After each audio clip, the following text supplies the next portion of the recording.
Hey, Bob, guess what? Well, It's another Let's Chat Sales. Yes, it's another episode of Let's Chat Sales. And today we're going to talk about the ask. What prompted this is this pitch practice stuff that we've been doing with groups lately. And one of the things they oftentimes struggle with is the ask. And it's a universal component of the sales process. At some point, you have to ask people what it is they want to do or what you want them to do, actually. Yeah, they don't buy from you unless you ask. Well, I had many discussions early in my career when I started my first company, and I would talk to someone about all the great stuff I did, and then I just thank you very much for your time and leave. Someone said to me at one point, one of my customers said, "Aren't you going to ask for the sale?" I said, yeah, that was a first for me. I'm going to push back a little bit on that. And that is, I find that if you're going through the process, at some point, the sale becomes sort of inevitable. Like I've had customers go, all right, let's do this. All right. How do you deal with a lot longer sales cycle than I do. Right. My sales cycle is talking to someone at a networking event and then a follow-up phone call. Right. Yours could be 6 months. Oh, yeah. Or a year or 5 years. For sure. Right. So I would assume if you're there for 3 years, it's like the girl in high school. Eventually, if you were there for 3 years, it's like, you know what, Brendan, I'll go out with you. Yeah. Eventually. So jump in. What do you think? Well, first of all, you have to be confident about what you're offering. Yep. You have to believe it's got value. Second, you have to be clear about what you want. Do you want a sale? Do you want an investor? Do you want someone to just refer you to people that might help you move things along? Yeah. I find a lot of times that founders don't know what they're asking for, or they shoot too high. You're talking to this person who might have $20,000 and you're asking them for $1 million. Or you're saying to a person who has a great network of contacts, what I'd really like from you is I'd like you to use my demo. So it's got to be a match, right? Right. Mine would be, it's a function of timing, right? It's when is the right time to ask. And you don't want to ask before you've established credibility, before you've established trust, before you understand things, that sort of thing. So that's part of the discovery process. You get to the point where you understand their situation, their challenges, their business objectives well enough that you can say, oh yeah, this is where I think we can help. Do you want us to help? Can we help? Are you ready for this? Or here's what I see as the next step. That's an ask. Here's what I see as the next step. Do you agree or am I missing something? You're making them make a decision because really, ultimately, this is the thing, and I love this phrase, and that is sales is helping others make a decision. And sometimes that decision is, this is not a fit, right? But if it is a fit, they have to make that decision. Yeah, yes or no is better than maybe. Exactly. Anytime. Maybe doesn't pay the bills. Maybes you have to turn into one or the other, and you have to do it rather typically. And a no is closer to a yes. Because if they explain to you where you fall short, right, you can often make amends and correct it and come back and say, hey, we heard what you said 3 months ago. Yeah. Here's a new feature that you were asking for. So what else? What else in an ask? I think the shorter the better. Yeah. And no clearing your throat, hemming and hawing, like, I'm not really comfortable asking.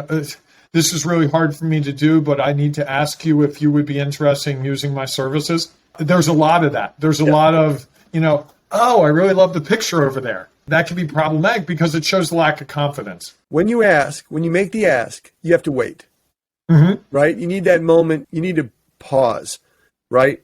You need to. It's uncomfortable too. But like, hey, here's where I see this going. This seems to be the next step. Am I right? You have to wait for them to make an answer. And it may take 30 seconds or a minute. A minute's a long time. I'm hoping it doesn't take a minute. But I've had it take a minute. Yeah. And they often don't say yes or no right after that. They'll ask a follow-up question. What the heck do they do for that minute? They just stare at you, or they if you look at the psychological research, what they do for that minute is try to evaluate if they're making a bad decision. Do they? But I guess I'm looking at the practical. Like you're sitting across the table from them. Oh, they're looking at you. They're looking at their paper. They're going through their notes. They don't say anything. No, Brendan, I've waited over a minute. I'm like, so do we think we should do this? And then they go. They just something's. No, it's not like that. It's more like you're selling to weirdos. Folks, I mean, Brendan's one of my clients. Just want you to know.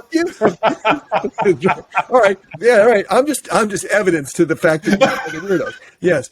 So that's just funny. No, I hope you're exaggerating. I'd be like looking across the table. Hey, are you still there? That's what I'm doing. Whoa, come on, wake up. No, it can be a minute, or they'll distract.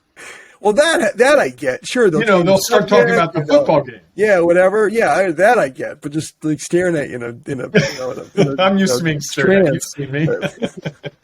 All right. So what else? Timing. I think you have to practice it. Yeah. And I practice sometimes those things on friends, family. Yeah. To get comfortable with saying it. Yeah, I think that's one of the things, and this is true of just anything, and that is the more you do something, the more practice you get, the easier it becomes. I remember when I was first starting out in sales, in enterprise sales, I had this big deal to AT&T Bell Labs, and it was it was a lot of money. It was, for me, it was a lot of money. It was, at the time, I remember it was like $373,000, one sale. What year was that? It was in the 80s. Oh, so that would be close to probably 900,000 right now. Oh yeah, probably a couple million or more, right? So my boss said to me at one point, "Dude, relax. At some point, this is going to." Did he say "dude" in the 70s? No. You just stay with me. He said, "Brendan, dude, believe me, this is going to become easy. It'll become easy at some point. You'll get used to it." And it sort of helped. And the reason why it sticks with me is since then I've done a whole bunch of deals way, way bigger than that. But it's the sort of thing, you get used to it. And once you get used to it, making the ask, it's much easier. And you become more comfortable and it becomes more natural to deliver it. And so, so practicing helps, keeping it simple, keeping it not sleazy. So don't turn into one of these, would you rather accept delivery on Tuesday or Thursday? Yeah, don't do that. Or would you like it in green? Or do you want it in red? That sort of Tom, what's his name? How will you feel if your competitors get this and you don't? Yeah. By the way, there are ways to say that. You can say that, but not that overt. Not like that, right? Yeah, I think that's a very good technique. Hey, we should come back to that. That should be a future episode. Definitely. I would like to hear that. In fact, I was coaching a gal yesterday, really sharp. I'm really impressed with what she's building. And that's exactly one of the strategies we're going after, because she's calling on certain financial services companies and they don't want to be left out. So she's going to sell to one, and that's going to create a little bit of a feeding frenzy. And so that's a very powerful technique. Yeah. Yes. We'll come back to that. That's a future episode. Write that down on your list of future episodes. Oh, there's so many now. That's good. So anyway, is that good?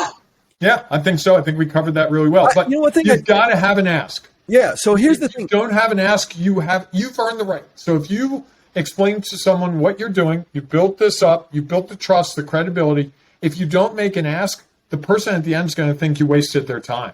Yeah, well, I mean, you owe them the solution at that point. Here's one of the things. This goes back to the whole sales process, and that is at some point you've got alignment and you've got an agreement. You know that there's a fit.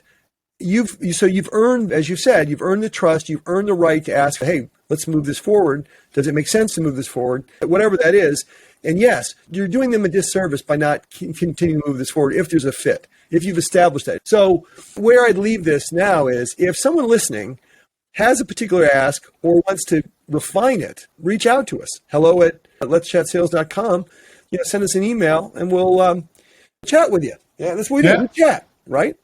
Love to chat. All right. So we like to chat more than just sales. Yes, we do. Yes, we do. All right. Enough for now, Bob? What do you think? Yes. I hope we get to come back sometime soon. I think we'll probably will. Hey, we're over 50. We're over 50 some episodes now. Oh, I thought you were talking about our years of life. Barely. But in terms of episodes, well over 50 now. Yes. All right, man. I'll talk to you soon. All right. Take care. See you, Bob. Okay, that was another episode of Let's Chat Sales. And as always, thank you for listening and watching and the stuff that you do. And by all means, if you liked it, click the button, do the thank you, the like and subscribe things, and share with your friends. And look at this one right here. This will be a good one. I think this is a good one.